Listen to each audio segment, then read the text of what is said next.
का दिन है। किसका दिन है?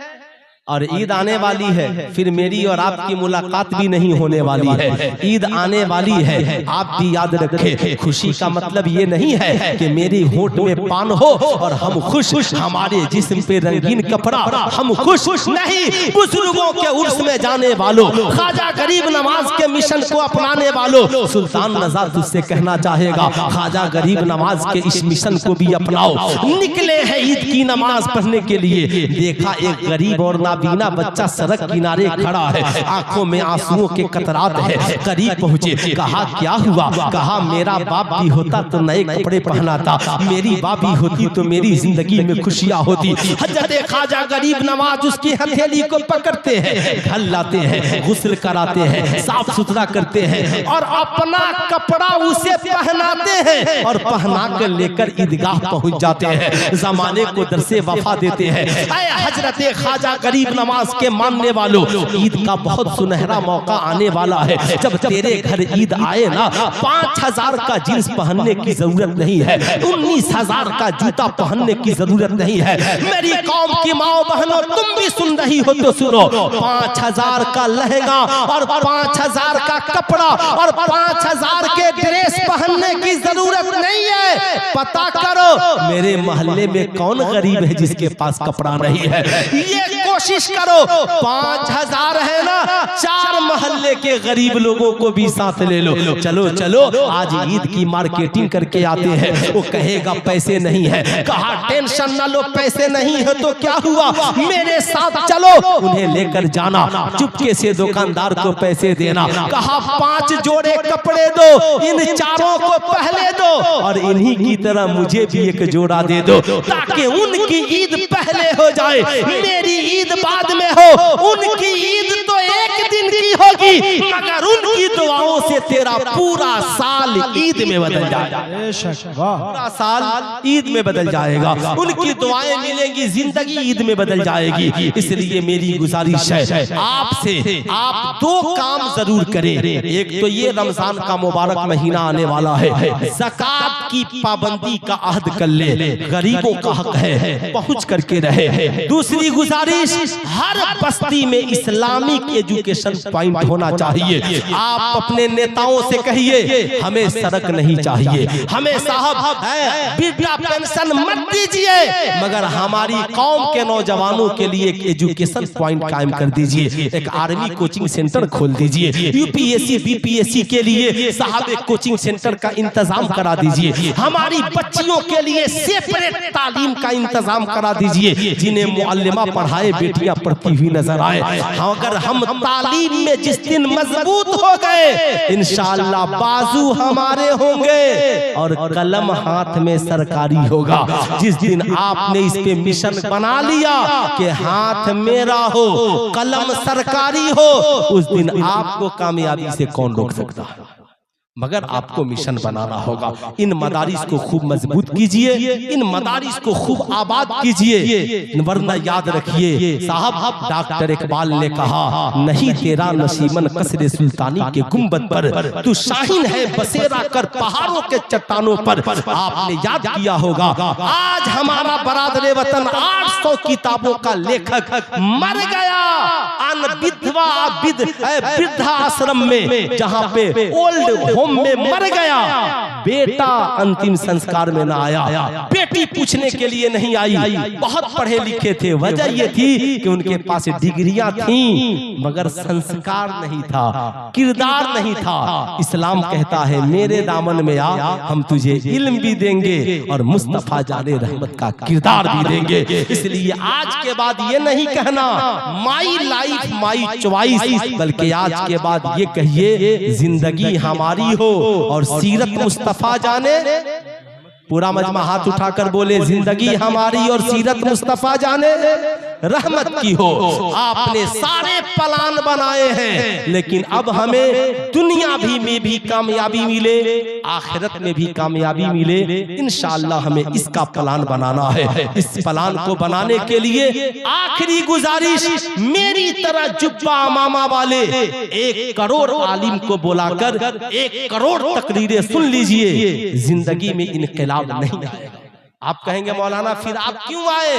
इनकलाब तब आएगा जब आप अपने इलाके के इन आलिमों का सही इस्तेमाल कीजिए, इन आलिमों का सही इस्तेमाल कीजिएगा, वरना लाखों जलसे खर्च होंगे। आप मुझे 500 मत दीजिए, ले जाइए, मगर जब आपका संडे का दिन आए ना तो अपनी बस्ती के इमाम साहब अच्छे किसी अच्छे आदमी से राब्ता कीजिए, हजरत आधे घंटे का वक्त मेरे घर दे दीजिए, काम क्या करना का दीन सीखना है। कहा ठीक है, आप अपने घर में साहब औरतों को पर्दे में आप खुद बैठ जाइए। आलिम साहब आ गए, इस्तकबाल, बैठाइए, चाय पिलाइए। हजरत अच्छा बताइए क्यों बुलाया है? कहा हजरत इसलिए बुलाया है ताकि आज हमें ये बता दीजिए मर्द के वुजू करने का तरीका क्या है और औरतों के वुजू करने का तरीका क्या है।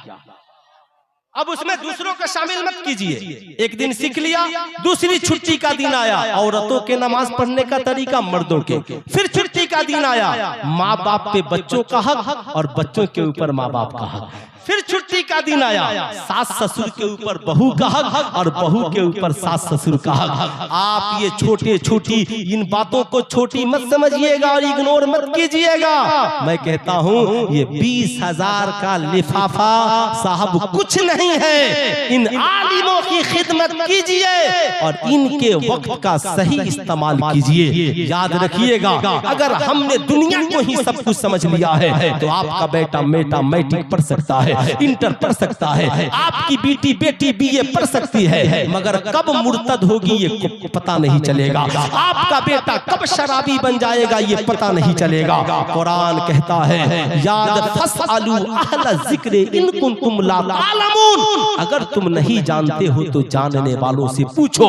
जब आप इन आलिमों के करीब होइएगा, ये दुनिया में भी आपकी रहनुमाई करेंगे और आखिरत में भी आपकी रहनुमाई करेंगे। इसलिए आलिमों से करीब होइए, तब ये बताएंगे शराब पीना हराम, ज़ना करना हराम, जुआ खेलना हराम। आज किसी की नजर स्कूल पर नहीं है, स्कूल में करोड़ों खराबी, मगर आज तक किसी को कहते सुना है कि स्कूल बंद कर दीजिए? अरे बोलिए। प्रयागराज में साहब दरभंगा की एक महिला की इज्जत लूट गई। क्यों लूट गई साहब? जाहिर सी बात है, हम तो सिर्फ नारा लगाते हैं ना, बेटी बचाओ बेटी पढ़ाओ, और ये जितने मीडिया वाले कोई गलत फहम से मत लगाइएगा। इसलिए कि साहब आपके दिल में नफरत है, मोहब्बत नहीं। आप तो किसी औरत की इज्जत को इज्जत समझते नहीं, तो जब किसी की इज्जत को इज्जत नहीं समझिएगा तो कुंभ क्या दरिया के अंदर भी इज्जत चली जाएगी। मगर इज्जत को इज्जत समझिएगा औरंगजेब आलमगीर की तरह, तो शकुंतला बनारस में होगी और इब्राहिम कोतवाल को औरंगजेब आलमगीर जैसा बादशाह टुकड़ों में फाड़ कर रख देगा। इसलिए कि औरंगजेब के पास नजरिया जात धर्म का नहीं था, नजरिया था बेटी किसी की हो मगर इज्जत हमारी। इज्जत हमारी। आपने इज्जत को इज्जत समझना छोड़ दिया, आज बड़ा अफसोस होता है। आज इसलिए इस साहब है वो क्या कहते हैं, मैं आईना हूँ दिखाऊंगा दाग चेहरे का, जिसे बुरा लगे वो सामने से, है ना, जिसे बुरा लगे वो सामने से। ये जितने डिग्री वाले हैं जब कोई तख्त मिल जाए तो लूट मार करते हैं, मगर उमर इब्ने खत्ताब आधी दुनिया से ज्यादा के हुक्मरां बने, मगर कुर्ता कितना था उनके पास? एक कितना कुर्ता था? एक रोज जुमा के दिन खुतबा देने आने में 5 मिनट की देरी हो गई ना, तो आधी दुनिया से ज्यादा के हुक्मरां थे। जब आए ना तो सहाबा ने पूछ दिया उमर 5 मिनट की देरी क्यों? तो उमर इब्ने खत्ताब की आंखों में आंसू आ गए। कहा आंसू आ गए, रो पड़े। कहा मेरा राज खुल गया। कहा क्या हुआ? कहा उमर के पास एक ही कुर्ता था और आज मेरी बीवी ने धुल दिया था, मैं इसे सूखने का इंतजार कर रहा था। आज ही दुनिया के हुक्मरां हैं, मगर एक कुर्ता फिक्र है आखिरत की, फिक्र है आखिरत की। इसलिए मैं आपसे कहूंगा, आप सर जोड़कर उलमा से, दानिशवराने कौम मिल्लत से साहब अगर न संभलोगे तो मिट जाओगे ऐ हिंदी मुसलमानों। तुम्हारी दास्तां तक भी न होगी दास्तानों में, आप वहीं आपको खड़े होकर लड़ना है। ये दौर एजुकेशन की लड़ाई का है। इल्म की लड़ाई का है। हर रोज अखबार में कंपटीशन निकल रहा है। 23,000 की भर्ती है, 40,000 की भर्ती है। वही तो आपका असल कंपटीशन का मैदान है। साहब इखलाक व वफा के साथ, इस्लामी तालीमात के साथ अपने आप को इल्मी मैदान में इतना ऊंचा कीजिए, रिजल्ट निकले ना, एक एक पन्ना आपके नाम से भर जाए। लेकिन शर्त यह है हमारी तैयारी पूरी हो, हमारी तैयारी मुकम्मल हो। बुजुर्गों ने तालीम की राह में कितनी मेहनतें की, आखिर हम क्यों नहीं करते?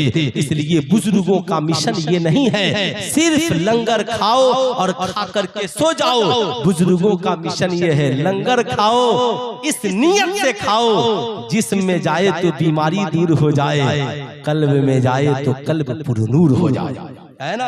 ये जिंदगी का मिशन बनाए। ये मदारिस इस्लामिया अल्हम्दुलिल्लाह ये अजीमुशान इदारा, इसका हर हाल में ख्याल रखें। अल्लामा मंसूर साहब किबला का खूब खूब साथ दे, इस इदारे को ऊंची उरूज तक पहुंचाए। मालिक व मौला की बारगाह में दुआ है अल्लाह रब्बुल इज्जत हमें